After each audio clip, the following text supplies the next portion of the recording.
Welcome to the after show for God Friended Me, Season 1, Episode 16, Scenes from an Italian Restaurant. So we're talking friends or lovers, Cara and Miles, Zolfo Sons, and daughter, and Henry gets blocked. All that, plus our special segment, God Speaks. Let's do this. You're tuned in to AfterBuzz TV, the ESPN of TV talk. Now, let the buzz begin. Hey, what's going on, guys? Welcome to the after show for God Friended Me. We're so excited to be here. Thank you for tuning in. I'm your host, Jaimi Alexander, and I couldn't do it without my crew. Hey everyone, I'm Mina Wahab. And I am Rochelle Pollard. Yes, so here we are on a lovely Sunday. We just watched God Friended Me, as did you. I know you guys just watched, and we have so much to talk about. So we've got this whole friends or lovers thing going on with Cara and Miles. We're going to figure this one out. Then we have Zolfo Sons and daughter. And then Henry finally gets blocked out of the system. And we also have to talk about this dinner without dad, author Finer, and what's going on. Plus, we have our special segment, God Speaks, where God speaks to us through social media. And we're going to share those quotes with you, along with some fan shout outs. So before we get this party all the way started, what do we think about this episode as a whole? Scenes from an Italian restaurant. I enjoyed it. I liked the father-daughter dynamic at the Italian restaurant.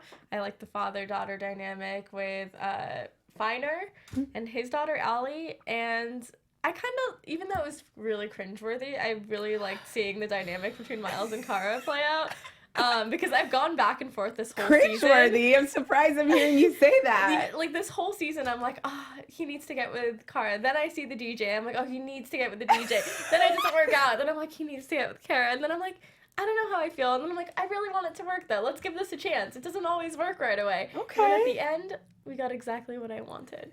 So. Okay. Rochelle, what do you think about this episode? As she said, she got exactly what she wanted. Okay. You know, I'm not going to say I'm team who and who, but it was very cringeworthy watching Cara and Miles do their thing. And I think maybe it's like a little sadness in me because it's just like, it's something that you thought would have been something in like season 3 or 4 or 5. So I didn't expect them to do that today, which means kissing, but I'm here for the ride.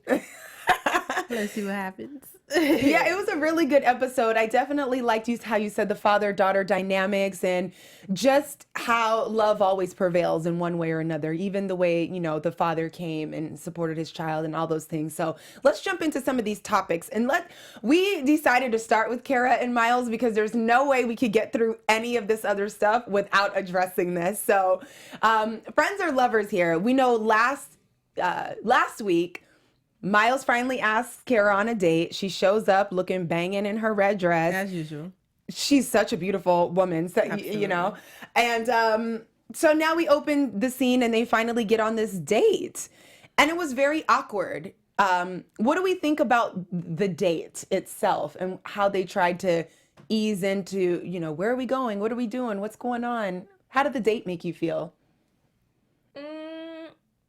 Like, they talked about how they've always had the God account as a buffer to not make things awkward, which I don't think without the God account they're necessarily awkward. I just think that sometimes you put so much pressure on something because of your expectations that you can't act like yourself.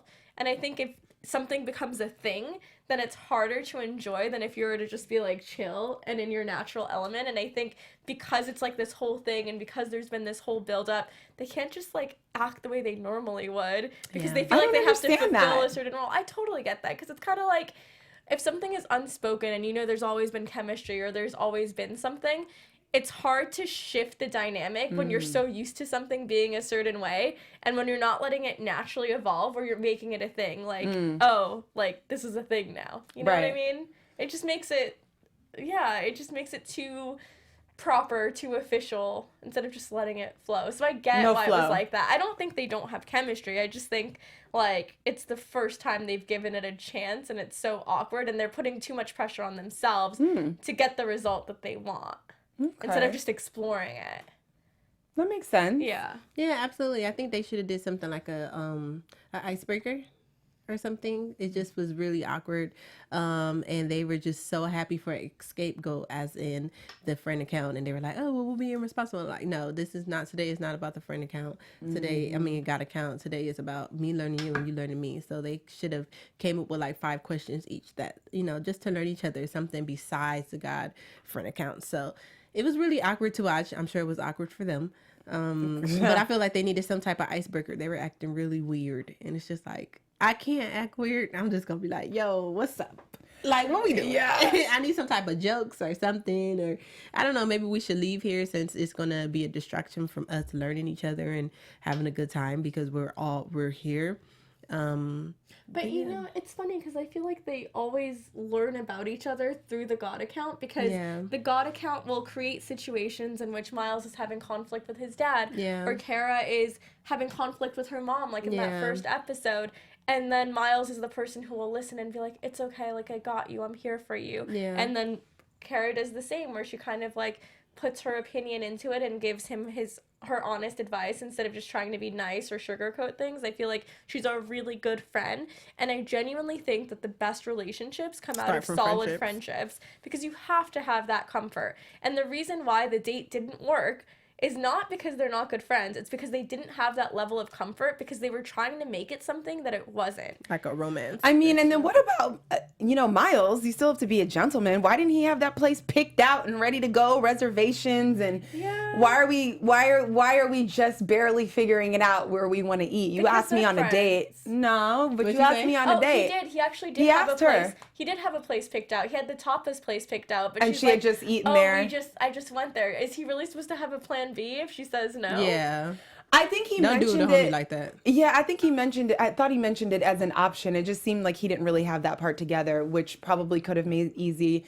But I guess, the awkwardness, that makes sense. The God account can't always be a buffer, though. So I do definitely agree that having the God account, it definitely reveals a lot because it allows them to go through things together. However, I just think, like, if they were to bump into each other on the street, would they have ever had any chemistry or any moments or anything, you know what I mean, without having the depths and the layers of the God account? Yeah. I mean, but I understand. Okay, so we get the icebreaker. Thank you, God, for sending Zolfo Sons, which is the Italian restaurant that they ended up at, which was great because it did allow them to usher them into more of their element. So now they're meeting Tony, the dad, Sophia. They're eating these great bites.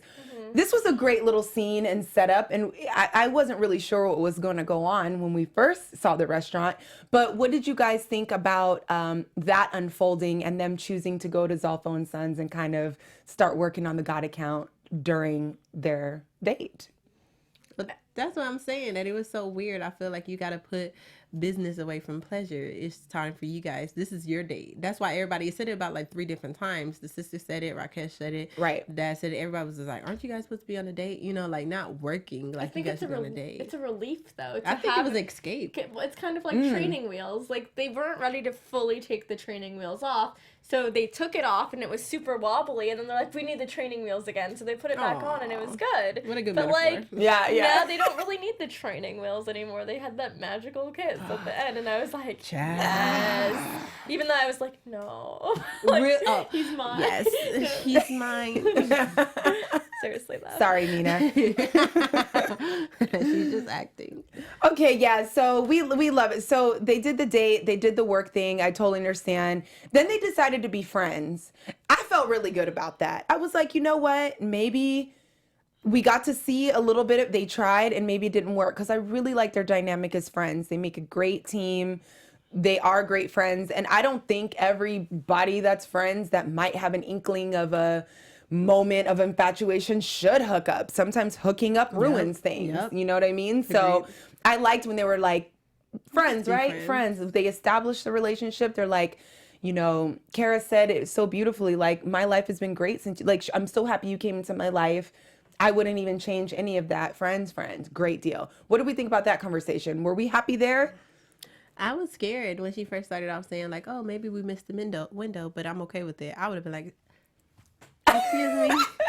You excited that you missed this window? I mean, But when she did explain it like that my life has been great since she's been in there, I feel like it was a slap but a hug at the same time, and I thought that was really well said. So she probably just didn't want to miss a good thing. But they kissed, so we'll see. yeah. Which was a lot of lust in that kiss. A lot of lust. That is not how you kiss on a first kiss. That's like how you kiss. I thought they were just gonna do a like, little. fourth date. Like they cut the episode short. It was more to that night. It was such a sexual kiss. It was though. It so- was very, Oh my very God. sensual. Are you sexual. a girl? They kiss. You know, you would have kissed and be like, haha. Like, it's They Yeah. kissed and Yeah. did it 3 times. Yeah. I said, oh, I didn't see no booty grabbing, but the camera wasn't working. Do you guys think that, like, I guess my question is, you know, they were talking about missing a window and, oh, we missed the window. Do you think that if something is meant to be, that the timing won't matter, that you will always have that chemistry Nope. or that spark no matter what time or period it is? Like if it's 2 weeks ago versus a month ago. I definitely Things think you happen. can miss windows. Yeah, things happen. It could be the right person, but the wrong time. Like, before I In started, terms of chemistry, though? yeah, because before I started dating, for real, I was this hopeless romantic, and then you start getting your heartbreak, you like, I ain't messing with you, and then it changed your perspective on things, and you move a little differently when. Yeah, I definitely think you can have the right person but the wrong time. Unfortunately, Even if it's the one, you think that I don't if know. you're in a- I don't know about the one. We because- had this conversation last Because time. you're I was so in a happy, like, you're in a happy committed thing right now. If you No, were, I'm not. Oh, See? you're not? Oh, okay. No. never. and Happily that was what, single. last month. Like It you was just never actually know. 3 months ago, but it's okay. Just Time to let flies y'all when you're know. having fun. Oh my gosh, Wow, sorry. same. 3 Yeah. months, New Year's, I like knocked it Yeah, off. it was just right before Christmas. It was like, oh, not gonna work. Sorry, it's not gonna work.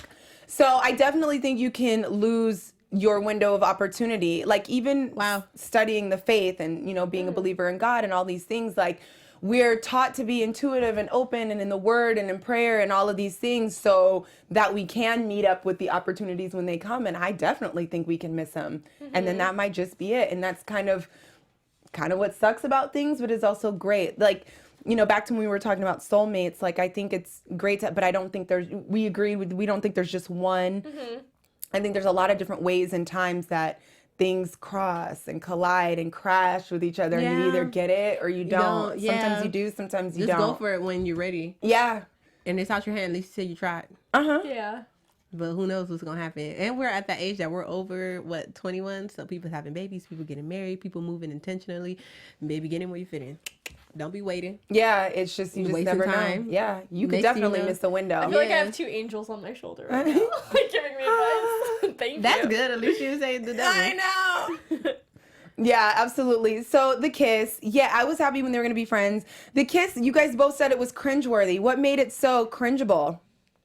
Oh, the kiss? Yeah. The kiss at the end? You mean? Miles and Kara's kiss Oh no! at the end. Oh no! I meant that their dynamic was cringeworthy, not the kiss. I meant like in okay. general, like the first date was super cringeworthy. Okay, it was got so it. uncomfortable. The kiss was magical. That was like an intense. It was a lot, but I thought the kiss was like really good. I was like, I feel like everyone You was loves lost in me the sauce. kiss. Yes, I She thought it was a good kiss. imagining that she It was Cara. That's the thing. It was a good. Wait, she's blushing. Let's it not was do a that good to her. kiss. Yeah. It was a good kiss. That's all I'm gonna say. I could have did without the kiss. I'm just saying. Same. I have to admit that I did not want to see Miles and Kara hook up. And that's just me. I didn't write the show, but just having the opinion. I just think they're good as friends, and I don't know. I don't know. I just it made me it was almost like brother and sister or something. I don't know. I just couldn't get with it. I don't know what it was. I wasn't really feeling it. I'm not gonna say brother and sister. I'm not gonna play them like that. But I know, but I feel you, right. and it's just not something that I'm prepared to see. Like I said, I would want to see something like that in season 3 or season 4. But I feel like it's just like everything is just opening. Like especially if we find out who's behind the Godfriend account in season 1, it's just like what are we gonna look forward to in season 2 or season 3? I think that was my main thing. I can care less what they do, but it's just like all those main big factors, like like what Rakesh is gonna do. Boom, season 1 he already upgraded to working with Simon Hayes. We found out who Simon Hayes is, like who's behind the friend account. Like, it's so much happening in just season 1, and it makes me scared of what's gonna happen. Like, are we gonna have a season 2? What's gonna happen in season 3? Like, you guys are giving us everything. So that I think that's why with the kiss, I'm like, dang, I didn't expect that because you know, are y'all gonna, if they don't work out, that's gonna be weird for them to continue, because Cara is clearly, she's just not one episode. She's the whole season. She's the main character. That's gonna be weird if it doesn't work out with them. How are they gonna move forward? So I think it's just more me scared about the future of the show than me being weirded out by the kiss. Yeah. Yeah, that's one of the biggest things. Unless they show it as like a separate lives thing later on, where like she's not really in Miles' life and he's not in hers, but they have their own thing. Yeah, but then I don't know. Yeah. That's a good point. You know, where does the show go from here, basically? Yeah. And it's like, are they going to stay together? Is just this going to become about couples everywhere? Miles and Cara, Rakesh and Jaya. Like, I don't know if I don't know. I don't know if I'm in the mood. And that's what kind of me. I'm just like, And that's why I say brother and sister, because the dynamic that they had was just, it made sense, and it was more open and flowing and available for everyone. Now it's just like a couple of couples, and I don't know. All a happy big family. Yeah, we'll see. I feel like out of all the couples, Jaya and Rakesh will last the longest. They're so legit. Absolutely. Yeah. Their foundation is great. Like if they lasted like long distance. Like we'll see them get married on the show, hopefully. Yeah. Yeah. Oh, Indian wedding. Wouldn't that be so great? That'd be fun. Bollywood style. Invite us. Okay. Yes. Okay, great. Now that we had to definitely get that out of our system. But before we move on to our next topic, I know, Mina, you had a little something you wanted to share with the people. Yes. We just wanted to thank you guys for helping us be the ESPN of TV talk. For us to continue to grow, we could definitely use your help, you guys. So make sure to subscribe on YouTube right now. Subscribe if you're watching on there. And give us a rating on iTunes, 5 stars. And leave us a comment. Let us know how we're doing, what you like about the show, what you would like to see more of on the show. Any feedback you have that's constructive is super, super appreciated. And, you know, being a part of AfterBuzz TV has meant so much to me because, you know, this is the place where we all get together, talk about TV. Free therapy. And then we also have, like, genuine friendships where we can talk about this stuff like in the studio, and you know, we actually have in-depth conversations behind the scenes where we stay like an hour after the show to sometimes talk about life and relationships and love and everything. So that's what I love about this panel specifically, is you girls are awesome, and Franceli. And yeah, thank you so much for supporting us in doing what we love, because we love hosting. Absolutely. Yes, absolutely. Thank you so much for that. And yes, you guys, please stick around to the end, because we have our special segment where we're going to talk about where God friended us throughout the week. And we also have some fan shout outs for you guys, because you be lit on Twitter and we love reading it. So we're going to share some of that stuff. So now let's talk about our second topic here, Zolfo Sons. And, you know, I guess Sonny Zolfo is a son, but he has a daughter, Sophia. And there was a lot going on in this. So first thing, do you guys, if you were in Sophia's shoes, would you have felt it necessary to hide your restaurant from your dad completely? Yeah. 100% I would feel like I would have to do it. No and yes. Yeah, no, Why do you say yes? The only reason is because if you have a father who's so overbearing that you feel like he's so stubborn and stuck in his ways and he's not going to approve, and you feel like you've tried everything with him. Like, hey, Dad, look at this new dish I've made. Hey, Dad, look at this. Hey, Dad, look at that. And it's constantly rejection after rejection after rejection. Sometimes I feel like fathers can be very stubborn and think this is the way it is, and a lot of people have this mindset that tradition is tradition and we just do things not because it's necessarily the most logical way to do things, because this is how things have always been done. So when you have that mentality, yeah, there's something really beautiful about tradition and keeping something that's like historical or sentimental or nostalgic going on and on and on. But if you don't have like that mindset of adaptability, of enhancing something or making it better or making it so that it adjusts to the times, then you're going to lose an audience eventually, because people want to see more. People don't want the same thing over and over again. So I totally get where she's coming from. If I had that dynamic with my dad, I'd keep it a secret until I knew for sure that I'm successful, and then I can be like, look, Dad, what up? I did this. I love you, but I had to do it on my own first. I get it. Okay. What about you, Rochelle? Because you were like, nah. I mean, I say now from personal experiences, I can't hide anything from my parents or my sister. So I love having the support of them and being able to, move and have them a part of that journey with me. But definitely, as she was explaining, I agree with her more that definitely in her situation, every time they try something new, she gets scolded. And ultimately, she always had a great attitude and personality. Even when they said whatever they said, she continued to and continue to pursue her dreams. But it was necessary for her. And it worked out. So Right. I do agree it was necessary for her, even though I guess the only thing that made me question if it was necessary to go that far is that her dad was so loving and open once he, found things out. So I'm like, was it really that hard to talk to him? Right. But maybe so, because he did admit that he was just treating her like the little girl on the step stool. It was what was a little bit heartbreaking is that this is supposed to be a family business, and he couldn't see her as a chef, so he hired some guy, Tony. Yeah. Who's Tony? Yeah. And what is this guy doing? Like, he was a terrible person. What do we think about Tony and what he did and his, position in all of this? I think the first glance we ever got of him on the show was him snitching. Was when no, not even him when snitching. He was talking about her new food. Yeah, we actually saw him before that when he was like, "Oh, are you?" He's like peering over her shoulder, like, "Oh, what did we say about your new experiments in front of customers?" Items, right? Which is like so rude. Tacky. First of all, like you're not running this ship. Like stay in your lane, and that's the only reason why it's harder for me to empathize with what he did, even though I did play devil's advocate where I was like, oh, maybe he was looking out for the best interest of the restaurant. But it doesn't make sense for him to scold her about having a new menu item when that doesn't affect the success of the business whatsoever. Well, he was the head chef, so he had the authority to say that to a sous chef. I mean, he did, but I just feel like, see, that's the thing that's so complicated about mixing family with business, because she probably feels like, why is this guy talking to me like this when this is my dad's business? Like, hello. Like, I should have had your position. So there's a little bit of, like, bitterness and saltiness there. I don't know. I didn't like him, obviously. I thought it was definitely tacky. But I still like him more than I like Simon Hayes. Can we just say that? Oh, my gosh. Interesting. I still like him more than Simon Hayes.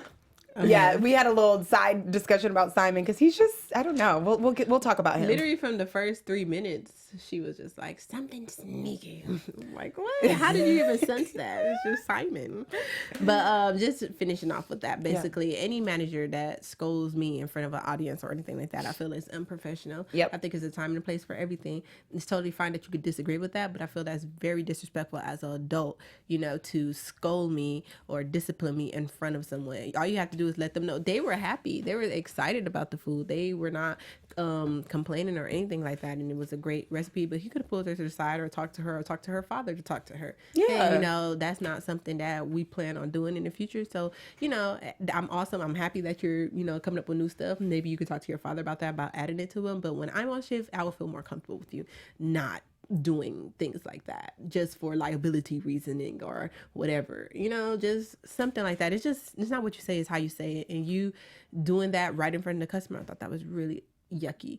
So no kudos for you. Right. And I'd have to agree. And it was just, the sabotage going out of the way. I mean, we talked about it. I just thought I wouldn't like anybody like that on my team at all. Like, I get it.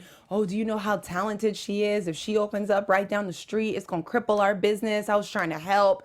Like, Tony, that mindset, that don't work. Because if you're going to sabotage my daughter, eventually you're going to find some way or reason to sabotage me. Because you got your own little mind going on. You're not a team player. You're not family oriented. This is not how we roll. So that's why I'm so glad that Papa Zolfo was just like, you're fired immediately. He wasn't thinking about who's going to cook. Oh, I don't have my daughter to cook or him to cook. Like, you just got to go because I don't roll like that. Period. So that was amazing of him because one bad apple will spoil the whole bunch. Listen. So Tony had to get out. Period. Done and done. You are best. But I do love, and so the liquor licensing, I was kind of laughing how one of the investors sat up there and ate that whole meal knowing doggone well he wasn't going to invest because the liquor license. But he sure did come through and eat that good food. And about the gas leak. Yeah. It would have been more entertaining if you were just like eating, like, we can't do it, but this is delicious. Yeah, it's dessert on the way. Like, jerk.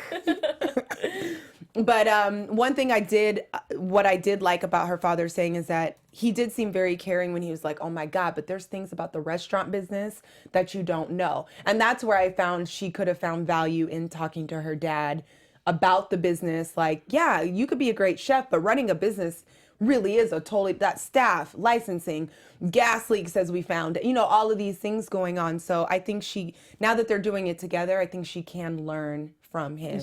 And she will. So I'm glad that door's open. Happy, speaking of doors open, that she's going to open her doors. Now she has family support. Done and done. It's a good look.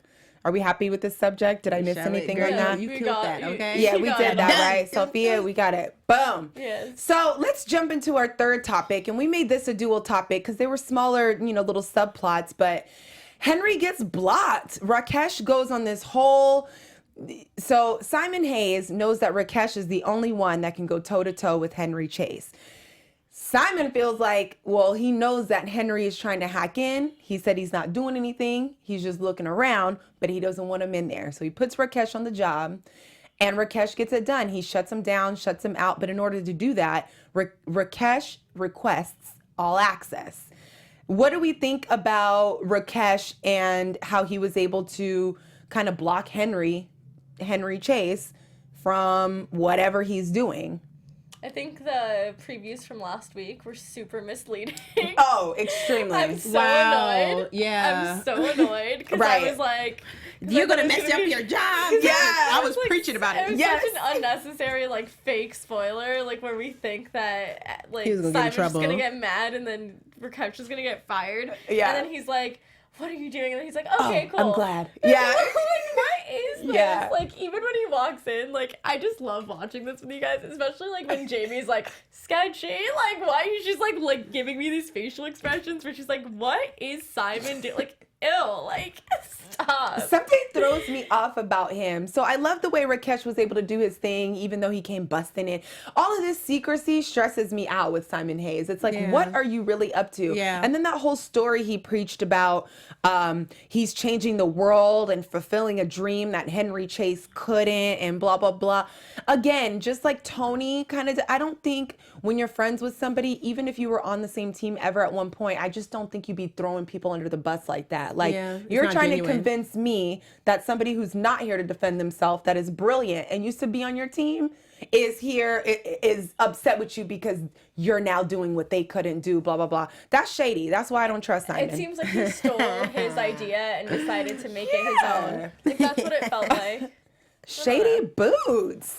And then now you're trying to lock him out and kick him. So I don't know what is going on. Maybe in predictions we can dive into how we think that might unfold. Save that for later. Yeah. What I liked the most was how they were trying to say that there's an undeniable link between Miles and Simon Hayes, and that they need to figure out what that link is. And when we think about the concept of this show, it's how people that you would never assume are connected to each other are connected to each other. Just like how that taxi driver from episode 1 that hit Cara was connected to them later on when he was the same guy who was the Palestinian father who was Muslim, who didn't want his daughter marrying the Jewish man. So after he got hit by the doctor that he didn't commit suicide because Yes. And that's literally how life is, where random people are just connected to you, or you run into someone and you're just like, what are you doing here? And oh, you know this person? I know that person. And somehow someone has helped you get to where you are today, and you don't even know who that person is. Whether it's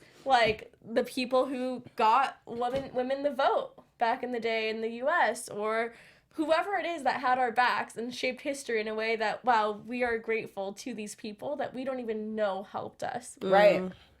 That's good stuff. Yeah, no, that makes perfect sense. I love it. And I guess, we just got some more digging to do when it comes to that.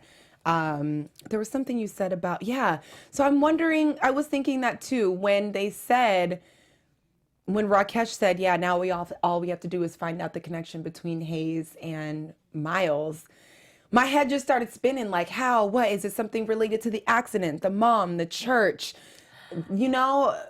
Mom, I never thought about that. Yeah, did they try to find the most unsuspecting person? Were they listening to the podcast?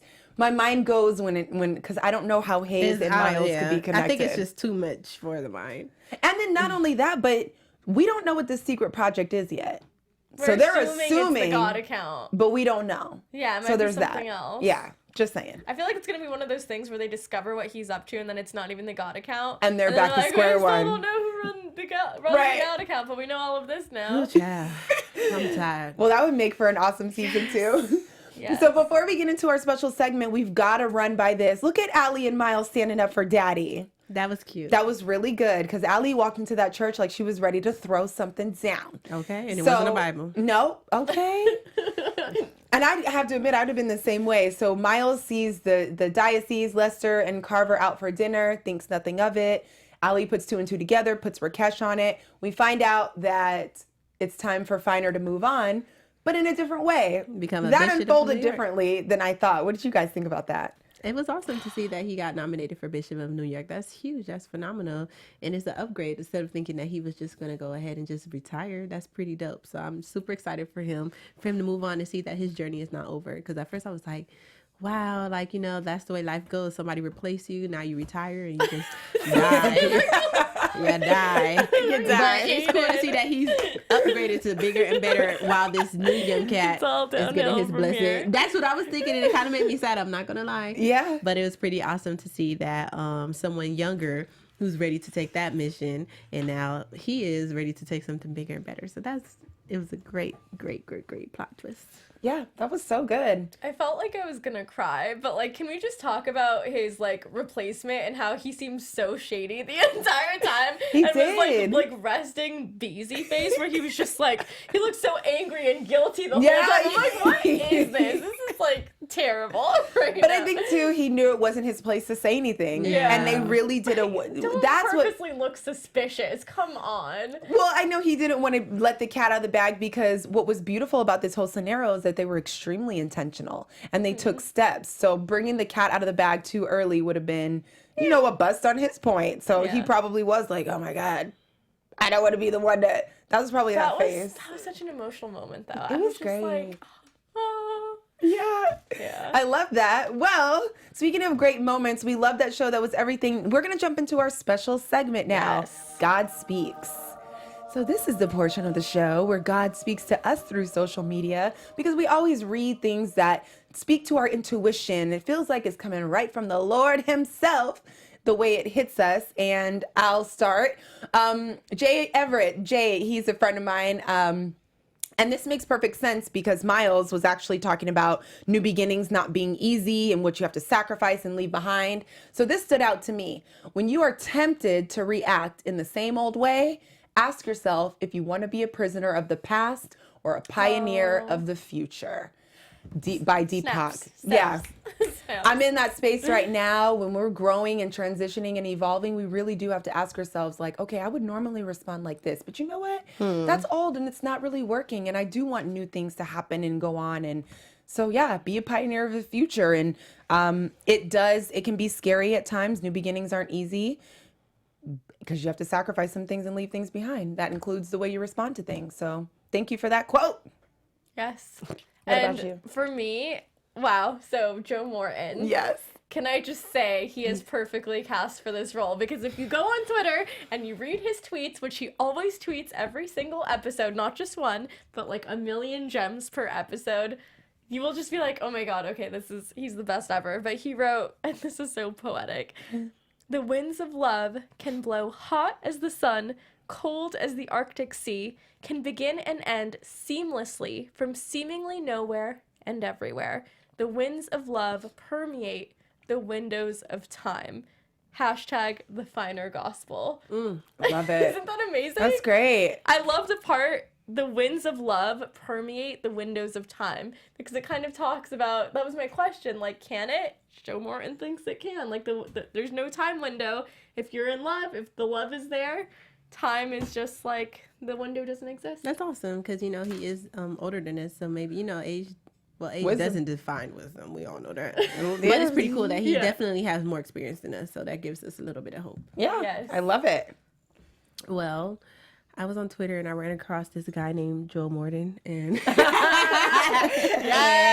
yes, On and fire. same with me, We right? love you, He's the Joe. best. So one that I got from him is expectation is the roof of all heartache. The higher the expectation, the greater the heartache. And I thought that was pretty awesome for the fact that just putting me in a different mindset of not expecting anything from anyone. Oh, just because you're a friend of mine, or oh, because you're my man, or oh, because you're my mommy. Like, everybody's everybody, you know? Everything is everything. And when I don't expect, if you do good, amazing. If you do bad, I wasn't expecting nothing else. That's how I'm starting 2019. Yeah. Girl. Just Shout set out to your Jen. bar right here. You'll Set your never bar be right just- here. Or how about no bar? Everybody No bar. Ain't no bar. Move Do the you? bar. Do you? Bars. Bars. No bars. Bars. No Bars. bars. I like Whatever. Pun master. That's what, those were bars, right? I was like, what? I was like, went over my head. But using your quote to, for Cara and Miles, no expectations, right? Yeah. Why did our date go like this? It didn't go like that. It didn't. Now they just need to go with the flow. Just And go they with got the their flow. opportunity to be all datey when somebody else jumped in and made them kiss. Hello. So, before we get out of here, we definitely want to just give some quick found shout outs because we love you guys on Twitter. So, positively Maik, family first always. That's why we have kids, so they can pull us into the future. Wow. That was a quote from God Friended Me and the God Friended Me writers. This is love, respect, and ultimate sacrifice with good tears. Yes. Hashtag God Friended Me. And G Rated, on one side of the show, a dad is protecting his daughter.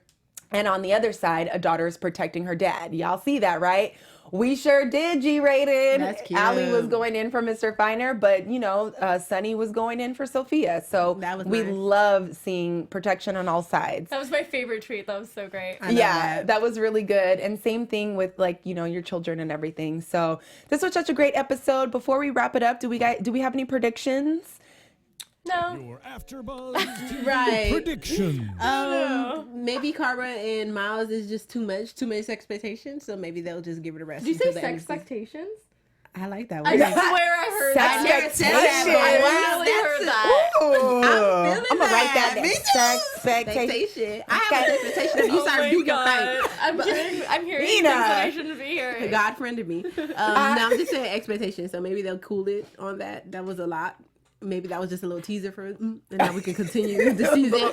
Bring that back season 2. That's all I got on that. Yeah, I don't know. I don't really have anything. I just feel like I'm so excited to see the relationship between Cara and Miles play out. She got expectations. Yeah, She got expectations. I got a bar. Wait, no bars. No bars. No No bars. expectations. Okay, no bars, no expectations. Because I shouldn't have expectations, right? Okay, none. No expectations. Yeah, I definitely want to see. I think I don't know where Miles and Cara are gonna go. I think it's really hard to tell. I don't know if they're gonna take it slow or what, because they confused me in this episode already. So I'm yeah. confused. I do think Rakesh is going to get closer to unfolding something that has to do with who's the God account. Yeah. And I'm excited to see a plot line that looks more like what we're used to. With the father, Please, son, just the yes. regular friend request, a It little looks like bit. it's gonna be so good. Like Yeah. I miss the days where they had it where it was like the kid has not autism, but remember Yeah, he the could, one like, hear here, yeah, with the autism. I missed that because I felt like those were so powerful and heavy. Yes. And I Pulled feel on our like we're gonna heartstrings. get back to that. Yes, next we week. are. So Thank that's what God. we're looking forward to. Thank you guys so much for joining us. See you next week, same time, same place. God befriended all of us. Thank you for watching. I'm your host, Jaimi Alexander, and you can find me on Instagram at Jaimi Alexander. Hey everyone, I'm Mina Wahab. You can follow me on Instagram at Mina Makes Magic. And I am last but not least your last host, Rochelle Pollard, and you guys can find me as well on Instagram and Instagram only. I'm Roach Baby. That is ROACHBAYBEE. All right, guys. Bye. Bye. Our founder, Keven Undergaro, and me, Maria Menounos, would like to thank you for tuning in to AfterBuzz TV. Remember, we're not just the first, we're the biggest in the world, and we're the only destination for all your favorite TV shows. Whatever you crave, we've got it. So go to AfterBuzzTV.com and check out our lineup. Buzz you later. The views expressed herein are those of the hosts only and do not necessarily reflect the views of AfterBuzz TV or its owners or principals.